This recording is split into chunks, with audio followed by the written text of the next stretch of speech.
Hey guys, it's Lich K Arthas. Today I'll be bringing you a ranged Seer guide, the Reverent. A lot of people have been asking for a ranged Seer guide because most people don't like melee, and to be honest, I think ranged Seer at the highest level in the best gear is just way better than Blasphemer in the first place. I've been having a lot of fun with it in trios, in hard mode. I think ranged Seer is definitely way better in trios than Blasphemer. So we'll be going over the talents, the skills, and then some gameplay at the end. So first off with skills, we're going to take Death Ward here. You don't want any talents for this because you can't really work them in, and to be honest, they're not really that good. Death Ward is taken because there's not really many other better options.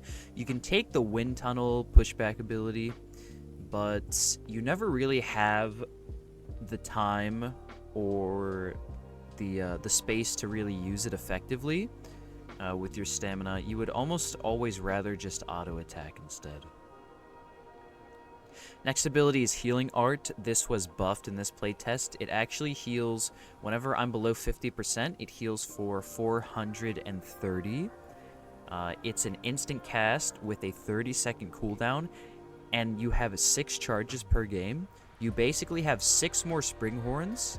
It is insanely powerful.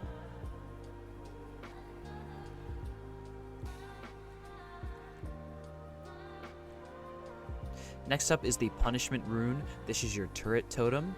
The damage got nerfed by about 80% since the last playtest.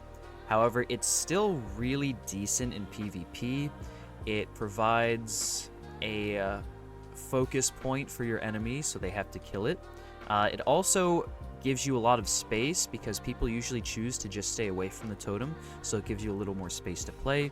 The damage is also decent in PvP. It's very bad in PvE though. And we take the talent where every time we attack, this works with auto attacks too, so just your tap fire, it adds an additional like 5 damage to the attack, so it's actually pretty decent. Next we have Shelter Rune because there's not really any better option. It just gives you a free shield. You put it down before a fight. You can put it in a spot where a player can't break it during a fight, and it'll actually continue to shield you throughout the fight. Next up is Binding Rune. This may be your best totem. We have the talent where players become stunned after they evade out of the radius of the totem, and they're also rooted in place after the daze breaks. They're immobilized, they can't jump, they can't do anything. Binding Rune is really, really good. And our last skill here is Burst Rune. Burst Rune is really insane. So you just hold the cast and you throw an AoE. You can B-hop with this. So if you have Seeker procs, you can carry the momentum and B-hop with it. And it applies a little ticking debuff on your opponent. And whenever the duration expires, they blow up for the same amount of damage that the initial cast dealt. And it will also stagger them. Now to go over the talents, you want to take this right side of the tree. This makes your charged orb very good. After 2 fully charged attacks, your third attack moves really fast, and it also tracks the opponent.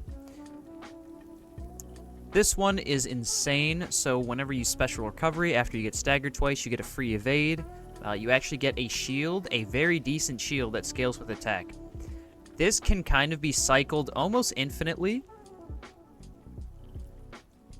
Next is Sustain. After you hit a player with a charged orb, you get a decent amount of energy back, and if it's a crit, it's actually stamina positive, so you gain more energy than you spend.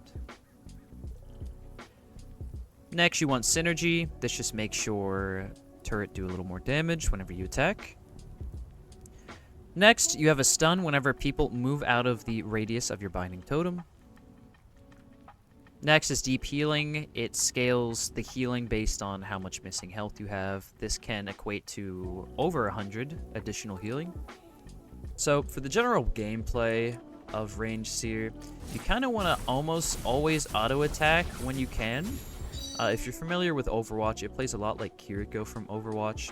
So most of your globals go into just auto-attacking whenever you can weave them in. And you weave in your cooldowns between your auto attacks, just like this.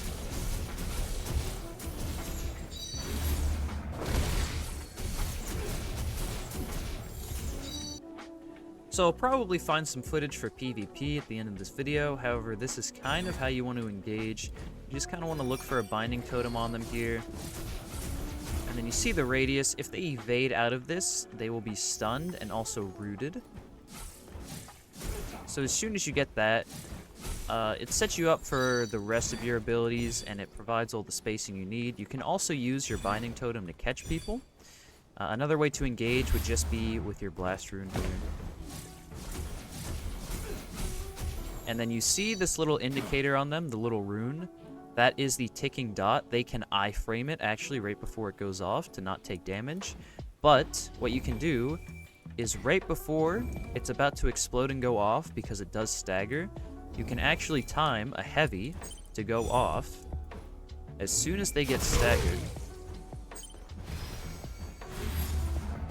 for a free heavy attack. Just like that. Just to show you the heal here, 298. Because my health is really high, it doesn't heal me that much, but it scales with the lower health that I am.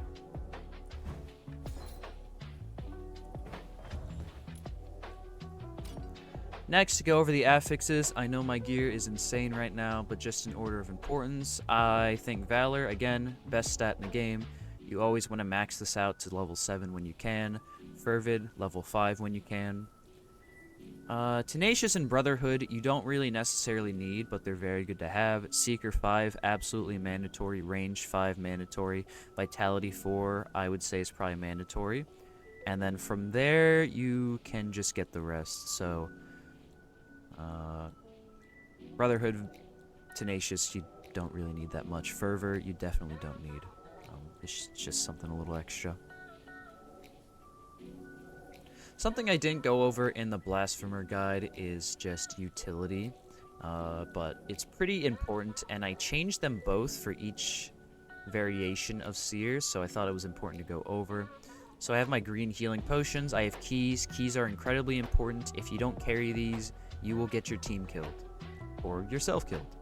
Sludge pots, again, they're overpowered because they don't slow yourself, so you can just throw them point blank and slow your enemy to a halt. And then energy potions I don't use on the Blasphemer because I never really have the time to drink one, even when I'm out of stamina. I would almost rather be doing anything else. But there's a lot of opportunities to use energy potion while you're ranged because you already have the space and the distance from your opponent. You can also just spend a lot of energy at the beginning to place your totems, and while your totems are doing work, you can just drink an energy potion while they're really far away.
Those soldiers, their offenses did not warrant death.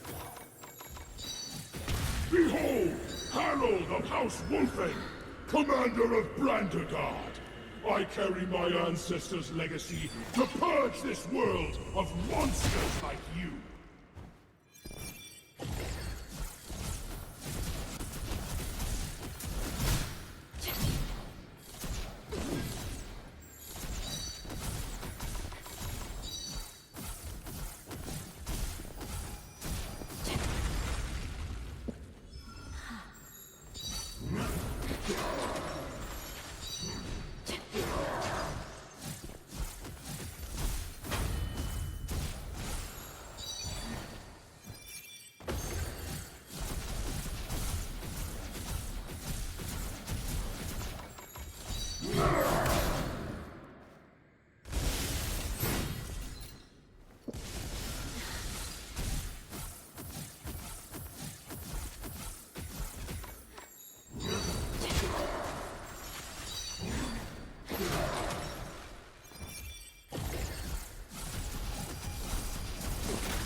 Ancestors, forgive me.